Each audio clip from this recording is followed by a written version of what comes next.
Praise the lord. దేవుని నామముకి స్తోత్రం కలుగును గాక. దేవుడు మరొకసారి మీ అందరి ముందు నిలబడి ఆయన మాటల్ని ప్రకటించే భాగ్యాన్ని దేవుడు నాకు అనుగ్రహించిన దానికి దేవునికి వేలాది వేల స్తోత్రం చెల్లిస్తున్నాను. మరి ఈ దినం కూడా దేవుడు మరి మనందరికీ కూడా కొన్ని మాటలు మరీ జ్ఞాపకం చేయాలని ఆశిస్తున్నాడు.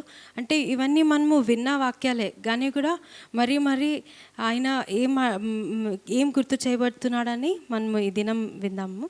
ఇదేనా దేవుని కృప మన జీవితంలో ఎలా పనిచేస్తుంది అనే అంశం గురించి నేను చెప్పాలని ఆశిస్తున్నాను. మనమందరం కలిసి 2 సమూయేలు 9వ అధ్యాయము మొదటి 3 వచనాలు చదవాలని కోరుచున్నాం. 2 Samuel chapter 9 verse 1-3. యోనాతానును బట్టి నేను ఉపకారం చూపుటకు సౌలు కుటుంబంలో ఎవడైనా కలడా అని దావీదు అడిగెను. సౌలు కుటుంబమునకు సేవకుడగు షీబాయను ఒకడుండగా వారు అతనిని దావీదు నొద్దకు పిలువనంపిరి. రాజు, షీబావు నీవే గదా అని అడుగగా అతడు, నీ దాసుడనైన నేనే షీబాను అనెను. రాజు, యెహోవా నాకు దయచూపునట్లుగా నేను ఉపకారం చేయుటకు సౌలు కుటుంబంలో ఎవడైనా నొకడు శేషించి ఉన్నాడా అని అతనిని అడుగగా షీబా, యోనాతానునకు కుంటికాళ్ళు గల కుమారుడొకడున్నాడని రాజుతో మనవి చేసెను. దేవునామముకు స్తోత్రం కలుగును గాక. మనం ఇక్కడ చూసినట్లయితే దావీదు రాజు ఇక్కడ ఏమని అడుగుతున్నాడంటే తన సేవకుని పిలిపించి సౌలు కుమారులలో ఇంకా ఎవరైనా, సౌలు సంతతిలో ఇంకా ఎవరైనా మిగిలిన వారు ఉండారా? ఎందుకంటే మనము సౌలు మరి దావీదు జీవితంలో చూసినట్లయితే సౌలు ఎప్పుడు చూసినా కూడా దావీదుని చంపాలని ఎప్పుడు ప్రణాళిక కలిగి ఉన్నాడు కదండి. కానీ సౌలు ఎప్పుడైతే ఒక ప్రణాళిక వేసుకున్నాడో దావీదుని చంపాలని, అప్పుడు సౌలు కుమారుడైన యోనాతాను ఎప్పుడు ఒక స్నేహితుడుగా దావీదు దగ్గరికి వచ్చి ఇట్లాగా మా తండ్రి నిన్ను చంపాలని ఇలాగ ప్రణాళిక వేసుకున్నాడు, నువ్వు దీని నుంచి తప్పించుకో అని ప్రతి సమయంలో కూడా వచ్చి యోనాతాను ఒక మంచి స్నేహితుడుగా వచ్చి దావీదుకి సహాయం చేసేటోడు అనమాట. సో ఇలాగ జరిగేటప్పుడు యోనాతాను దావీదుకి ఒక నిబంధన కోరుతాడనమాట. ఓకే, నేను ఇప్పుడు చనిపోతాను కొన్ని రోజులు, ఎందుకంటే మన ఇద్దరిలో శత్రుత్వం ఉంది, లేకపోతే ఎట్లా ఒకటి యుద్ధంలో మనము చనిపోతాం, కానీ నెక్స్ట్ నువ్వే రాజు అవుతావని మాకు తెలుసు. కాబట్టి నువ్వు ముందు రాజు అయినప్పుడు నువ్వు ఏం చేయాలంటే నాకు ఒక ప్రామిస్ చేయాల. అదేం ప్రామిస్ అంటే నా కుటుంబంని నువ్వు నా కుటుంబ సభ్యులందరినీ నువ్వు రక్షించాలా అని ఒక నిబంధన ఎవరు చెప్పించుకుంటాడు? యోనాతాన్ ఎవరండి? సౌలు కుమారుడు. సో అలాగే జరిగినప్పుడు ఒక యుద్ధంలో ఫైనలీ మనం చూసుకున్నట్లయితే సౌలు మరి యోనాతాను ఇద్దరు చనిపోతారు. ఆ ఇద్దరు చనిపోయినప్పుడు అక్కడ మనం చూస్తున్నాం ఏం జరిగిందంటే యోనాతాను కుమారుడికి ఇంకొక కుమారుడు ఉన్నాడు. ఆయన పేరేమండి? మెఫీబోషెత్కి ఒక దాది అంటే ఒక నర్స్ ఏం చేసిందంటే ఈ యుద్ధ సమయంలో నెక్స్ట్ ఈ చిన్న కుమార్ని కూడా వీళ్ళు ఈ శత్రువులు చంపేస్తారు. ఎందుకంటే ఆ కాలంలో ఏమునిందంటే శత్రువులు అన్న తర్వాత వాళ్ళ సంతతిలో ఎవరిని కూడా మిగిల్చుకోకుండా అందరినీ చంపేసాలా అని ఒక శాసనం వాళ్ళలో ఉండింది. ఎందుకంటే ఒక్కరు మిగిలినా కూడా వాళ్ళు నెక్స్ట్ ఎదురు తిరుగుతారేమో అన్న ఒక భయంతో ఏం చేసినారంటే మన శత్రువులు ఎవరు కూడా మిగిలకూడదు, అందరూ చచ్చిపోవాలనే ఒక పెద్ద ప్రణాళిక ఉన్నిందనమాట. అలాంటి సమయంలో మెఫీబోషెత్ ఒక దాది లేకపోతే నర్స్ ఏం చేసిందంటే మెఫీబోషెత్ 5 సంవత్సరాలు ఉన్నప్పుడు పిలుచుకొని పరిగెత్తుకుంటా పోయేటప్పుడు మెఫీబోషెత్ కింద పడి ఏమైపోతాడు? కాళ్ళు ఇరుగుతుంది అనమాట. అప్పటి నుంచి ఏమవుతుంది? జీవితాంతం ఒక కుంటివాడుగా ఆయన మార్చబడతాడు. ఇది జరిగేటప్పుడు ఇంకా మెఫీబోషెత్ జీవితంలో చూసుకున్నట్లయితే అట్లా వాళ్ళ రాజు అయిన సౌలు వాళ్ళ తాత చనిపోతాడు, వాళ్ళ తండ్రి అయిన యోనాతాన్ చనిపోతారు. ఇంకా చూసినట్లయితే ఇంకా ఆ స్థితిలో మనం చూసుకుంటున్నాం, అందరు చనిపోతారు అనమాట.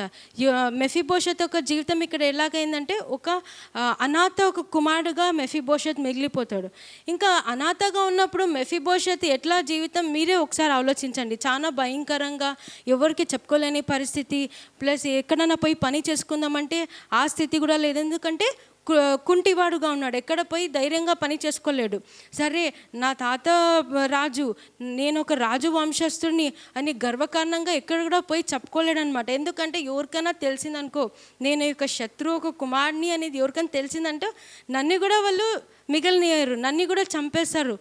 జీవితాంతము మెఫీబోషెత్ స్థితి చూసుకున్నట్లయితే ఒక నిరాశ, నా జీవితంలో ఇంకా ఏది కూడా ఒక మంచిది జరగదు, నేను ఊరికే పేరు కోసం రాజు వంశంలో ఉన్నానే కానీ నా జీవితంలో ఏం జరగదు అనే నిరాశతోనే జీవితాంతము ఒక సేవకులతో ఆయన బ్రతికినాడు. మీరు జస్ట్ మీరే ఇమాజిన్ చేయండి, ఒక మాస్టర్ అంటే ఒక యజమానుడు ఉన్నప్పుడు మాత్రమే సేవకులు తమ పిల్లల్ని బాగా చూస్తారే కానీ యజమానులు లేనప్పుడు సేవకులు వాళ్ళ పిల్లల్ని కానీ చాలా కేసెస్లో మనం చూసినట్లయితే వాళ్ళు సరిగా చూడరు. ఏమో మా సేవకులో కుమారులాగానే ఒక దీన స్థితిలోనే చూస్తారనమాట. మోస్ట్ ఆఫ్ ద టైం మనం ఇలాగనే వింటుంటాం.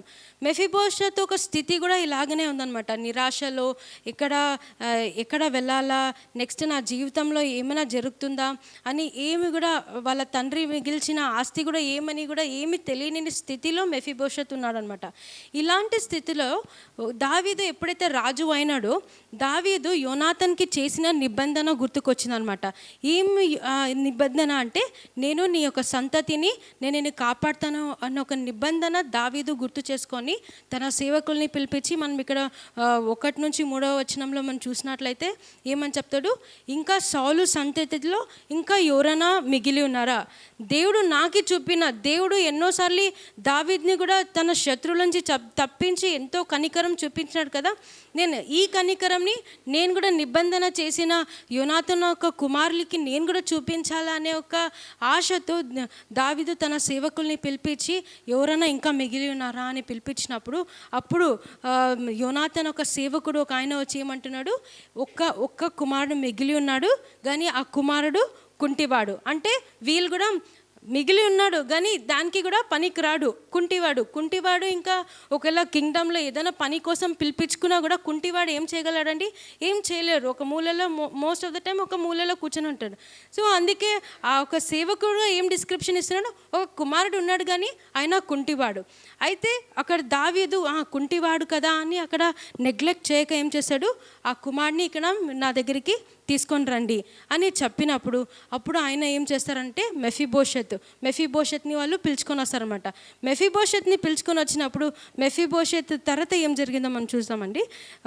9వ అధ్యాయం 6వ వచనం నుంచి మనం చదువుకున్నట్లయితే, సౌలు కుమారుడైన యోనాతానునకు పుట్టిన మెఫీబోషెతు దావీదు వద్దకు వచ్చి సాగిలపడి నమస్కారం చేయగా, దావీదు మెఫీబోషెతు అని అతన్ని పిలిచినప్పుడు అతడు చిత్తము, నీ దాసుడనైనా నేనున్నానెను. అందుకు దావీదు, నీవు భయపడవద్దు, నీ తండ్రి అయిన యోనాతాను నిమిత్తము నిజముగా నేను నీకు ఉపకారము చూపి నీ పితరుడైన సౌలు భూమి అంతయు నీకు మరలా ఇప్పింతును, మరియు నీవు సదాకాలం నా బల్ల యొద్దనే భోజనం చేయుదువని సెలవీయగా, ముందు కూర్చోదానండి. అతడు నమస్కరించి, చచ్చిన కుక్క వంటి వాడనైనా నా ఎడల నీవు దయచూపుటకు నీ దాసుడనగు నేను ఎంతటి వాడను అనెను. చాలా అంటే మనం ఇక్కడ చూసుకున్నట్లయితే మెఫీబోషెత్ని వాళ్ళు ఇక్కడ ఒక రాజు దగ్గర పిలుచుకొని వచ్చినప్పుడు మెఫీబోషెత్ వచ్చిన వెంటనే ఏం చేశాడు, దావీదు ముందు సాగిలపడి నమస్కరించి. ఎందుకంటే ఇప్పుడు మెఫీబోషెత్ రాజు దగ్గరికి వచ్చినాడంటే రాజు ఎవరు ఇక్కడ? దావీదు వచ్చేసి ఒక శత్రువులాగానే ఒక భయంతో వచ్చినాడనమాట. ఇప్పుడు నన్ను దావీదు పిలిపించినాడంటే నాకు ఒకటే గతి ఉండేది, నన్ను కూడా చంపేస్తారేమో. ఒక భయంతోనే మెఫీబోషెత్ దావీదు దగ్గరికి వచ్చినాడు. కానీ మెఫీబోషెత్ ఎప్పుడైతే దావీదు దగ్గరికి వచ్చినాడో ఆ భయంతో ఏం చేసినాడు, సాగిలపడి నమస్కరించి, చిత్తము ప్రభా, సేవకుడైన ఎంత తన జీవితంలో ఎంత నిరాశలో ఉంటే మాత్రం ఇలాంటి మాటలు వస్తున్నాయి. నేను ఒక సేవకుడిని, అసలు సేవకుడా మెఫీబోషెత్? సేవకుడు కాదు, ఒక రాజవంశంలో పుట్టిన ఒక కుమారుడు. కానీ కూడా ఎంత నిరాశలో, ఎటువంటి హోప్ లేని స్థితిలో ఉంటే మాత్రం ఇలాంటి మాటలు మెఫీబోషెత్ మాట్లాడుతున్నాడు. నన్ను సాగిల పడినప్పుడు అప్పుడు దావీదు ఏమంటున్నాడు, నువ్వు భయపడద్దు, నేను నీకు రావాల్సిన ప్రతి ఒక్క ఆస్తి లేకపోతే నీకు రావాల్సిన ప్రతి ఒక్క భాగం ఏదైతే ఉందో అది నేను నీకు ఇప్పిస్తాను. మరి ముఖ్యంగా దానికంటే ముఖ్యంగా ఏమంటే, నువ్వు నాతోనే ఎల్లప్పుడూ నా బల్ల చుట్టే నువ్వు నాతో కూర్చొని నువ్వు భోజనం చేస్తావు. ఇది ఇంతకంటే పెద్ద భాగ్యం ఇంకా ఏం లేదు. ఒక రాజుతో కూర్చొని భోజనం చేయడం అంటే అది అంత సామాన్య విషయం కాదు. కానీ దావీదు ఇక్కడ చూసినట్లయితే ఒక కుంటివాడుగా ఉన్న ఒక మెఫీబోషెత్ జీవితాన్ని ఆయన కనికరం చూపించి మెఫీబోషెత్ని తన దగ్గర పిలుచుకొని నీకు రావాల్సిన ప్రతి ఒక్క భాగం నేను ఇప్పిస్తాను, అలాగే నువ్వు చిరకాలము నా బల్ల చుట్టే నువ్వు నాతో భోజనం చేస్తావు. అలాగే ఇక్కడ కింద చూసినప్పుడు మెఫీబోషెత్ ఎప్పుడైతే ఇది విన్నాడో అప్పుడు మెఫీబోషెత్ అంటాడు, చచ్చిన కుక్క వంటి వాడుగా ఉన్న నా జీవితాన్ని కనికరం చూపించుటకు నేను ఎంతటి వాడను.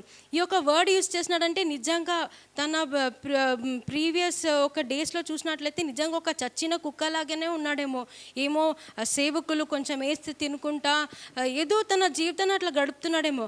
అయితే దేవుడు ప్రతి ఒక్కటి చూస్తుంటాడు కదండి, దేవుడు చూస్తున్నాడు. ప్లస్ అలాగే దావీదు కూడా తన స్నేహితుడైన యోనాతాన్కి ఇచ్చిన ఒక నిబంధనను జ్ఞాపకం చేసుకొని దావీదు ఏం చేస్తాడు, మెఫీబోషెత్ పైన కనికరం చూపిస్తాడనమాట. ఇప్పుడు మనము మెఫీబోషెత్ యొక్క జీవితాన్ని మన జీవితంతో కంపేర్ చేసుకున్నప్పుడు మనం కూడా అంతే కదండి. మనము కూడా సాతాను ఒక బంధకంలో ఉంటూ మెఫీబోషెత్ అయితే తన శారీరకంగా ఒక కుంటివాడుగా ఉన్నాడేమో, కానీ మనము మన ఆత్మీయ జీవితంలో చూసుకున్నట్లయితే మనము సాతాను వెంట పరిగెత్తుతూ మనం కూడా ఎన్నోసార్లు పడిపోయి జీవితాంతం మన ఆత్మీయ జీవితంలో ఒక కుంటివారిగానే మనం జీవిస్తున్నాం. ఎంత దీన స్థితిలో మనం ఉన్నామంటే మాటికి దేవుడు ఎన్నోసార్లు మనల్ని రక్షించినాడు అని తెలిసినప్పటికీ కూడా మనము రాజులైన యాజక సమూహము పరిశుద్ధ జనాంగం అని మనము తెలిసినప్పటికీ కూడా ఇంకా ఒక దాసుల యొక్క జీవితం మనము జీవిస్తున్నాం. జీవితాంతం ఒక కుంటి బ్రతుకు, ఎక్కడ కూడా నిరాశ లేదు. అవును, మనము ఎంతో పాపం చేసినాం, దేవుని నుంచి దూరం ఉన్నాము, మనకి అసలు అర్హత లేదు అనే స్థితిలో మనం కూడా ఎన్నోసార్లు ఉన్నాం కదండి. అయితే దేవుడు మన జీవితాన్ని ఎలా కనికరించినాడంటే మనమందరము రోమియోలకు రాసిన పత్రిక 3వ అధ్యాయము 23-24 వచనం ఒకసారి చదివినప్పుడు,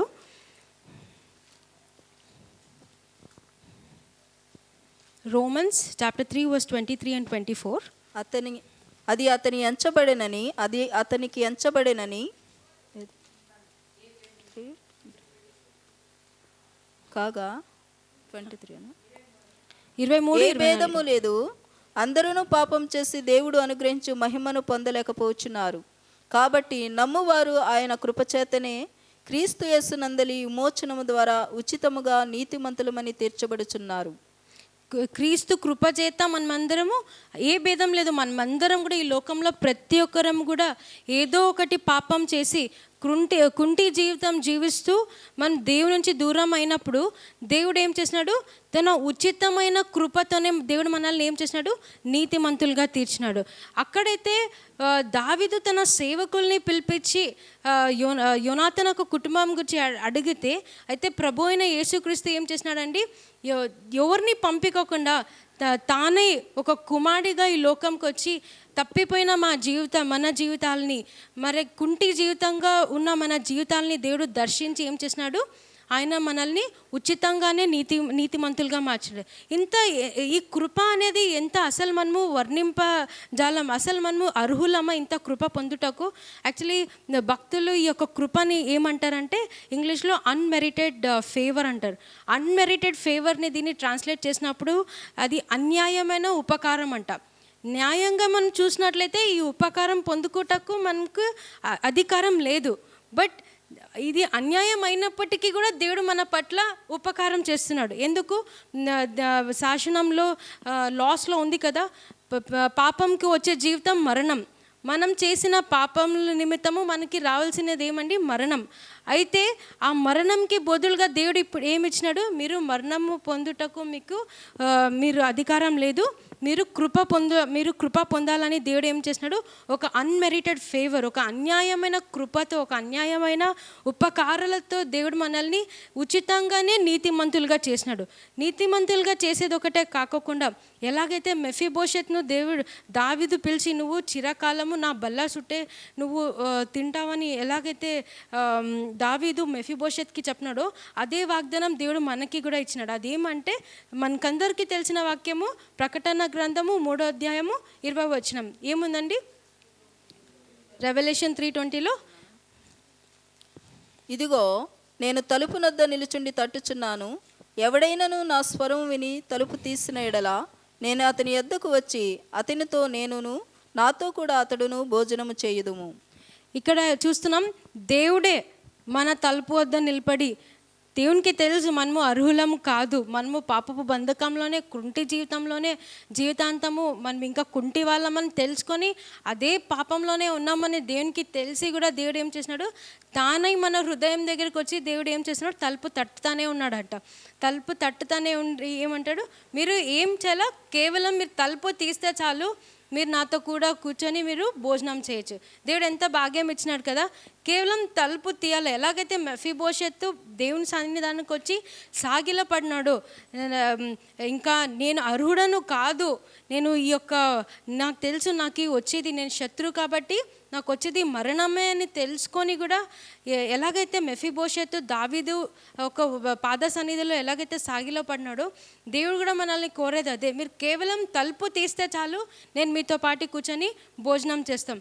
దేవుడు మనకి ఇచ్చిన భాగ్యం కూడా అదే కదండి.